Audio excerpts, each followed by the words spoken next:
Assalamualaikum. Waalaikumsalam. Bu Santi. Oh ya. Apa kabar Bu? Alhamdulillah baik Pak. Mengganggu waktu nggak apa-apa ya? Nggak apa-apa, silakan Pak. Halo pemirsa Kisi-Kisi, sekarang saya sudah berada di kawasan Pamulang, Tangerang Selatan, tepatnya di perumahan Pondok Cabe Indah. Dan sekarang saya sudah berada di tempat Meraki Cipta Rasa bersama Ibu Santi ya Bu ya. Sebelum kita jauh melihat produk-produk dan yang ada di Meraki ini, informasi yang saya dapat Meraki Cipta Rasa ini di belakangnya itu berkolaborasi beberapa orang, bukan hanya Ibu Santi Bu ya. Nah ini bagaimana Bu sejarahnya dan sejak tahun berapa, bisa diceritakan ke pemirsa Bu? Ya, jadi awalnya usaha ini didirikan oleh sepasang suami istri, Bapak Reddy Ruslan dan Ibu Meliana. Kurang lebih sekitar tahun 2005 dari Bandung mereka awalnya, lalu hijrah ke sini sekitar 2007.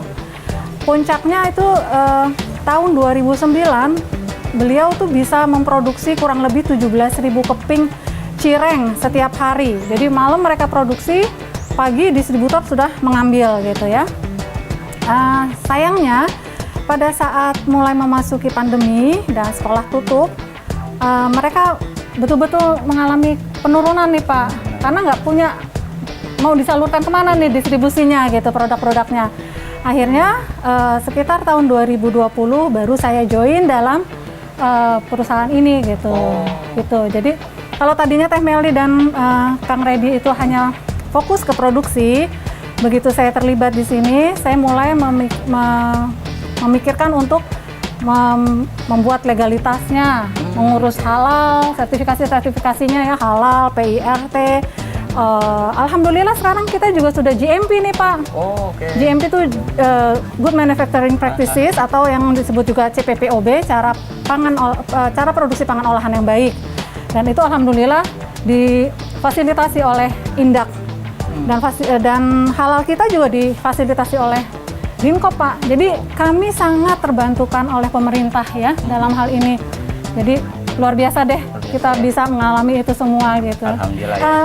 Mau lihat-lihat Pak? Mari. Boleh. Kita masuk Pemirsa dulu. juga penasaran, katanya mau lihat produk apa aja sih yang ada di Meraki Cipta Rasa. Ayo pemirsa, daripada penasaran langsung kita masuk dulu ya. Yuk, mari Pak. Nah ini Pak produk-produk Meraki Cipta Rasa gitu. Nah, sebelumnya nih saya mau jelaskan dulu nih kenapa namanya demikian gitu. Betul. Jadi Meraki itu diambil dari bahasa Yunani yang artinya melibatkan seluruh jiwa gitu. Jadi menciptakan produk-produk ini dengan sepenuh hati, menciptakan rasa yang spesial untuk kita semua. Nah, ini ada di samping saya ada Ibu Meli. Ibu Meli ini jagoannya produksi nih. Dia yang menjaga produk-produk kita kualitasnya terjamin gitu. Boleh Teh ceritakan Teh? Ya, kita ada dari Wis itu ada sosis. Sosis kita ada 4 varian ya. Ada basil, ada cheese, ada black pepper, sama original.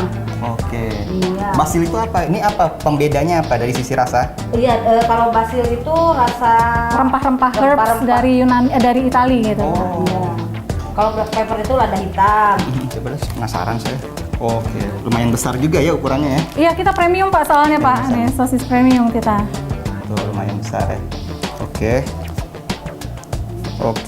Nah kemudian ada apa lagi Teh Meli? Ini ada black pepper. Black pepper itu dari lada hitam. Jadi ini lebih berasa lada hitamnya. Ini ada original. Kalau original nggak ada rasa apa-apanya. Aja. Kalau yang keju ada kejunya. Lumer gitu kalau pas digoreng. Waduh, ya yang ini ya, yang suka lumer-lumer itu kayak mozzarella gitu. Potongan dadu. Jadi potongan dadu. Oke. Nanti lumer kalau pas di pasar. Kemudian ini ada siomay ayam. Kita toppingnya ada beef, ada wortel, ada keju juga. Ada cumi sama udang. Satu kemasan mix ya? Iya, udah di mix. Nah kemudian ada cilok juga ya? Ini masih dari Wis juga, ya abon ayam, ada yang original, ada yang pedas. Gitu. Yang ini nugget. Nuggetnya kita ada 3 rasa, ada yang ori, keju, sama yang spicy. Yang paling digemari sih kita yang keju. Tetap varian Varian keju ya. Iya. Kalau kita juga ada dari Pondok Cabe. Pondok Cabe kita ada cireng rujak. Cireng rujak kalau digoreng itu enak krenyes-krenyes. Luarnya crispy. Luarnya Luar crispy ya. Oke. Ada cilok bumbu kacang juga. Oke. Ini ada isinya nih cilok Ya, bumbu ini ada kacang. isinya sandung lamur. Oh, oke. Ya. Kemudian ini apa? Ini cilor. Cilor. Kipas. Jadi bentuknya seperti kipas. Oke. Kita udah dikasih sausnya juga. Nah, kenapa namanya cilor? Karena sebelum dimasak tuh dikocokin telur dulu gitu. Oke.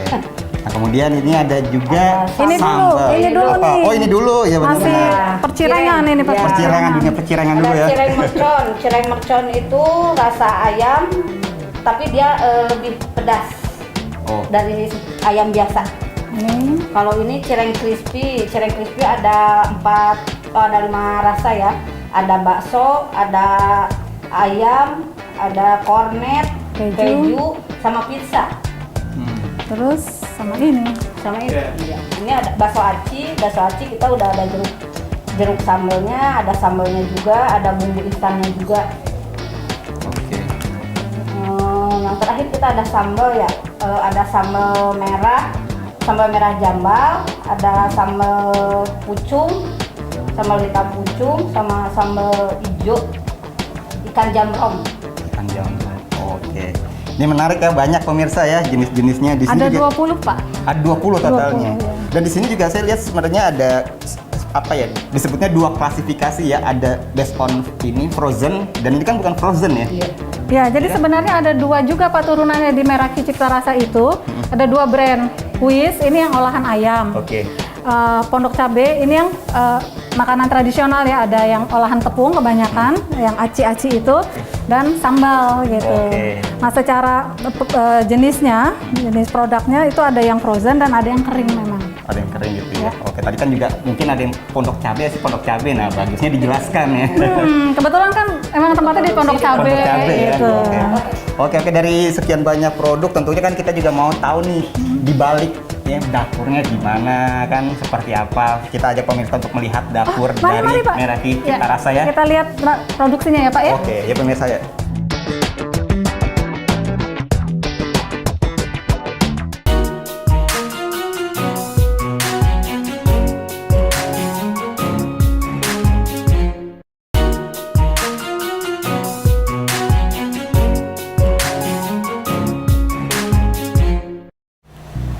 Pak mau lihat produksinya, tapi Boleh, sebelumnya kita udah ada prosedurnya nih Pak, karena kita udah GMP, jadi kita mesti mentaati sesuai standar operasional prosedurnya. Oke. Jadi mohon ganti alas kakinya dulu. Oh, harus dilepas ternyata Iya, pemirsa. ya ini Pak, mesti diganti nih, sepatunya diganti sendal khusus dalam ruangan dulu Pak.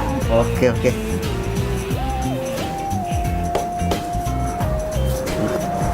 Boleh? Ayo mari Pak. Boleh.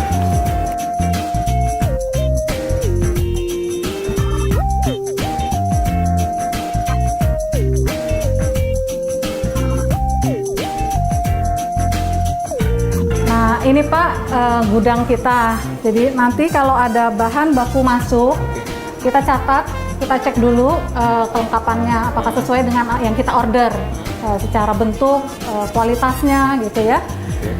Lalu ini daerah gudang kering. Jadi gudang tumpukan-tumpukan ini tidak boleh menempel dinding dan tidak boleh menempel lantai. Oh, pantas dikasih ini. Iya, harus ada jarak, Ya. Nah, sementara di sini ini gudang untuk bahan baku yang basah. Dipisahkan antara ini bahan baku yang mentah dan ini yang setengah jadi. Setengah jadi itu untuk semacam isian cireng gitu ya. Kita sudah buat masak banyak dengan produksi banyak. Nah, kita kemas kecil-kecil untuk sekali pemakaian gitu. Jadi nggak berulang ya, untuk menghindari kontaminasi juga gitu. Ini jadi terpisah Pak antara yang mentah dengan yang matang. Sampai gitu. bahan baku pun dipisah Bu ya. Harus supaya tidak ada kontaminasi silang gitu. Kita mesti jaga sedemikiannya. Nah, kalau ini ayam mentah semua. Ayam mentah ini pemirsa Ya. ya. Dan ini ayam ini betul-betul disembeli sendiri sama Kang Redi yang sudah memiliki sertifikasi Juleha. Gitu, juru sembeli halal. Gitu. Jadi kita menjamin itu disembeli secara sesuai syariat Islam. Sesuai syariat Bu Iya. ya. Oke. sudah ada orang yang ahli di bidangnya Bu ya. Iya, betul Pak. Sekarang kita mau diajak kemana lagi nih? Oh, ini kita masuk ke ruang produksi Pak. Oh, ruang Mari Pak. Nah, ini Pak, ruang produksi kita. Kebetulan kita hari ini lagi ada anak-anak magang nih, anak-anak PKL dari SMK 63 dan SMK Widuri. Nah, itu yang lagi di mesin sosis itu Kang Redi, suaminya Teh Meli. Nah, untuk proses produksi biar Teh Meli nih yang menjelaskannya ya Pak ya. Oke. Silakan Teh. Kita sekarang ada di ruang produksi. Kita sekarang di produksi sosis. Di sana ada mesin cetak sosis. Mesinnya ya. Iya, mesinnya. Jadi sebelumnya kita kan mengaduk dulu, ini mesin pengaduk. Prosesnya oke. Ya. Tadi kegiling dulu, awalnya kita giling dulu daging, diaduk, baru dicetak. Oke. Kita memakai casing yang edible ya, jadi bisa langsung bisa dimakan. Halal juga ini, Insya Allah aman Bu ya. aman insya Allah. Oke. Nah kemudian ini oh iya benar-benar diikat gini prosesnya masuk ke sini. Oh ini pengukurannya jadi biar seragam. Iya biar sama nanti. Oke. Nah kemudian apalagi Bu yang bisa Ibu informasikan atau jelaskan ke kita? Nah ini ngomong-ngomong ini buat apa nih? Untuk apa biasa? Kalau ini mesin cireng buat cireng. Oh pembuatan untuk beda produk ya. Oke. Kemudian Nah, produksinya? Ya sudah kita diikat di sini, nanti ditimbang dulu, baru dicuci. Oh kemudian setelah itu baru dicuci. Iya. Sampai ada tempat cucinya pun ada berbeda dengan sini ya. Ya, kita kan harus beda-beda ruangannya. Untuk tahap selanjutnya, ini ruang pengopenan. Biar nanti suami saya menjelaskan Pak Redi. Oke. Gimana Pak? Ini teknik pengopenannya itu biasa dilakukan berapa lama, kemudian berapa derajat untuk menghasilkan sosisnya itu Pak? Ya, ini udah dari pengikatan, terus cuci, sudah cuci langsung masuk ke sini, langsung open. Openan. Di open ini dengan suhu 70 derajat. 70 derajat selama 1 jam. Dan yang pertama itu menggunakan sistemnya itu di oven ya, di panas doang, panas api gitu ya. Untuk melekatkan kolagen kulit sosisnya itu ke dagingnya itu biar tidak lepas. Oke. Berarti ada lebih dari 1 tahap ya? Iya, 2 tahap. Jadi 1 tahap itu keduanya dikukus untuk mematangkan itu. Oh. Oke. Prosesnya sama 1 jam, jadi 2 jam. Oke.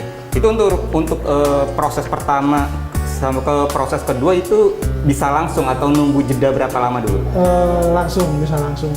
Jadi kalau kayak kan sistemnya itu saya pakai pertama kompornya naik ke atas, langsung pakai api.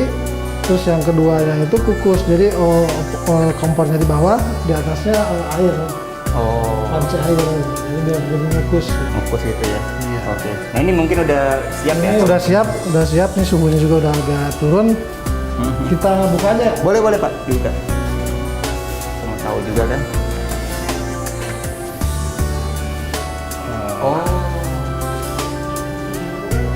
Nah ini udah matang. Kita harus cuci dulu bekas apa ya? Bekas adonan yang biar bersih. Ini untuk kapasitas rata-rata berapa banyak Pak ini Pak? biasanya 100 untuk ini 500 batang ya. Oh, lumayan banyak Bu ya. Sekali ini 500 batang.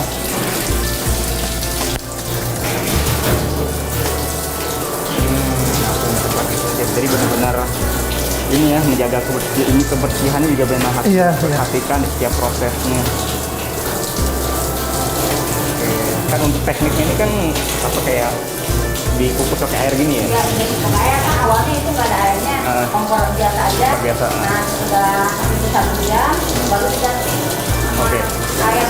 Oke, maksud saya mungkin lebih ke arah apakah untuk proses ini harus dengan sistem pengukusan atau gimana, ada proses apa tahap lagi nih? Atau mungkin ada cara lain selain pengukusan? Sehingga memilih untuk pengukusan. Kalau saya lihat di ini sih yang lain itu ada juga yang tekniknya asap. Oh. Ini pengasapan gitu aja. Oke. Nah, ini mau di apa nih Pak? Ini mau untuk pengeringan dulu ya, biar airnya turun dulu. Oh, pengeringan gini. Iya. Soalnya kalau masih basah terus dipak dulu, nantinya cepat basi. Oh, Harus berpengaruh ke dulu, sana iya, ya? pengaruh ke sana.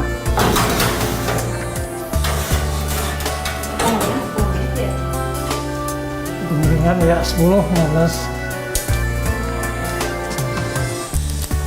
Oke. Ini hanya begini aja pengeringan tanpa alat bantuan apapun.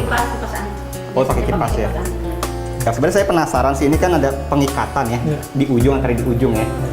Ini maksudnya kenapa nggak mau ngikat langsung gitu? Kalau pakai tali kan mungkin akan menambah kos kan untuk membeli talinya. Apa ada pertimbangan lain Bu atau Bapak? Kalau langsung itu ada juga proses yang diputar-putar ya, jadi Iya. tidak pakai tali. Tapi ukuran tidak akan sama, tulisannya ini sama. Kecuali kalau kita mungkin kalau jualnya tidak ada gram. Nah itu per biji kali ya, Oh, oke. Berarti pengaruh ke ukuran ya, biar Iya. standar ya. biar standar semua gitu. Terus lagian dipaknya kalau panjang pendek, kayaknya kurang. Jadi dilihat mata juga kurang seragam ya. Oke. Ini ditunggu dulu ya berarti ya. Iya, udah ditunggu kita langsung masuk ke sana ke ruang pack. Ke packagingnya. Iya. Oke.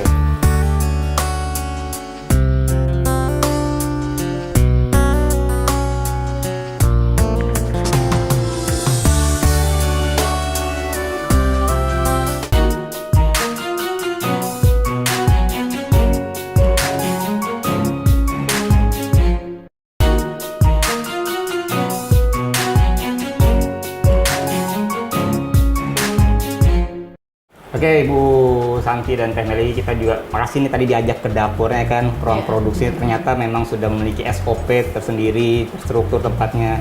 Tapi kita juga mau tahu nih apa sejauh ini yang mungkin bagaimana sih strategi marketing yang sudah dijalankan untuk mencari Cipta Rasa ini. Untuk marketingnya kita pemasarannya sudah ada online dan offline. Oke. Ya. Online itu sudah hampir di semua marketplace kita ada, di Blibli, Ladara, Bukalapak, Shopee, Plaza Banten bahkan ya. Apa lagi yang belum disebut? Hampir di Hampir seluruhnya semuanya, ya, di hampir semuanya marketplace ada ya? kita. Oke. Di WhatsApp langsung juga kita bisa Di nomor berapa Bu? di 0877 7337 9369 Oke. gitu. Atau bisa juga DM kita di Instagram. Instagram, media sosial Ya. Di Meraki Cipta Rasa. Merah Cipta Rasa Iya. ya. Oke. Nah untuk jangkauan harga sendiri ini gimana Bu? Kalau untuk konsumen kita sosis itu 35.000 ya. Ya. Sosis 35.000,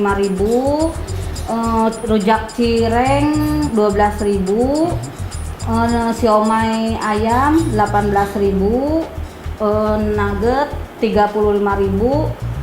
Ini tuh cireng mercon 13.000 sama cireng crispy 15.000. Oke. Cilok bumbu kacang 18.000. Abon 35.000. 35.000. 5.000. Ini tuh bakso aci ya. Bakso aci 13.000 sama ini sambal $25.000. 25.000. Cilor 10.000. Oke. Jadi kisarannya dari 10.000 sampai 35.000. Ada reseller. Nah, kita memang open reseller, Pak, untuk Oke. ini juga. Nah, itu gitu. niatnya saya mau tanyakan itu. Oh, iya, Itu iya, gimana caranya? Syarat yang diberlakukan untuk menjadi reseller itu seperti apa? Caranya mudah, Pak. Untuk order pertama kita hanya 250.000 itu mix produk. Oke. Selanjutnya bebas dan dapat diskon spesial gitu untuk reseller 15% gitu. Oh. Terkadang ada yang misalnya kalau kita kayak apa ya, polosan lah ya, itu gimana? Oh iya, itu white label Oke. ya. Jadi ada distributor juga ada kita, itu partai besarnya lebih di atas reseller. Beda lagi dengan white label yang tadi Bapak maksud gitu. Jadi boleh beli curah isinya doang gitu kan. Mereka memberi brand sendiri, kita juga terbuka untuk itu. Boleh ya? Ya Teh Meli udah pernah ya Teh untuk ini juga ya, untuk cireng putih ya. Atau untuk yang sosis juga kita udah pernah seperti itu gitu. Kadang kita juga ada yang pakai label dia sendiri. Nah, Iya. itu dia kan. Jadi dia belinya di sini pakai bok-bok, kalau cireng putih itu gitu, dia kemas sendiri, Oke. pakai label sendiri. Untuk marketingnya selain langsung, kata kalau tadi langsung tuh B2C ya, ke customer langsung, kita juga ada nih channel lainnya B2B. Jadi business to business, kita juga ada kerjasama dengan beberapa rumah makan, kafe, dan hotel. Dominan ini kan frozen ya. Iya. Itu berapa lama sih kekuatannya itu? Dan kita kan mungkin kalau untuk pengiriman itu kan nggak hanya wilayah yang terdekat. Itu gimana caranya? Kalau Pengiriman sejauh ini mungkin ya? Kalau yang pengiriman pertama. saya deh bisa jawab nih. Oke. Kalau pengiriman itu karena ini frozen, kita mesti hati-hati milih ekspedisinya Pak. Harus ada yang punya cold storage gitu. Jadi untuk menjamin kualitasnya tetap terjaga sampai diterima oleh konsumen gitu. Ya, tahu Kalau tuh. untuk distributor itu kita kalau cireng itu langsung ambil sih, kita bikin malam, paginya udah pada diambil sendiri-sendiri. Oh, memang seperti itu ya sistemnya. Seharusnya seperti itu. Tapi kalau untuk expired date-nya masing-masing berbeda-beda Pak. Ada yang cireng berapa Teh? Berapa? Cireng 6 bulan. 6 bulan ya? 6 bulan. Sosis lebih lama ya Teh ya? Dia kalau asal Jangan keluar masuk. jangan keluar masuk Jangan dan keluar masuk, ya. suhunya harus dijaga di bawah 18 derajat. 18. Minus 18 derajat. Minus Celcius. 18 Iya. derajat. Oke, lumayan lama juga, rata-rata Lumayan hitungan lama. bulan ya. Iya. Oke, Bu Santi dan Teh Meli, saya penasaran juga nih, mau tahu mungkin lebih ke arah apa ya? Kunci biar usaha itu terus berlangsung ya dalam jangka waktu yang lama itu apa sih yang diterapkan atau sebagai prinsip oleh Meraki Cipta Rasa itu? Oke, kita menjaga bisnis itu tetap lestari ya dengan mempertimbangkan 3P. Profit, tapi meskipun begitu bukan berarti hanya memikirkan profit secara material di duniawi, tapi kita memikirkan return on akhirat gitu ya. Itu sebabnya kita tidak pernah mengurangi timbangan, misalnya kan kita tetap menyisihkan keuntungan untuk Jumat Barokah gitu. Jadi kita selalu seperti itu. Terus kedua, kita terbuka untuk sebanyak mungkin masyarakat terlibat gitu. Jadi kalau lagi ada proyek besar, kita panggil masyarakat sekitar gitu, atau kita seperti tadi kan terbuka untuk anak-anak magang gitu. Itu kita mengutamakan people gitu. Ketiga adalah planet gitu. Kita mencoba sedikit mungkin sampah yang kita hasilkan untuk menjaga planet ini gitu. Contohnya kita membuat workshop daur ulang minyak jelantah nanti menjadi sabun atau menjadi lilin. Ya, dan kedepannya saya udah punya program juga nih, karena kita tahu persis ya Teh ya bahwa produk kita tuh banyak menyisakan sampah gitu kan, plastik-plastik ini.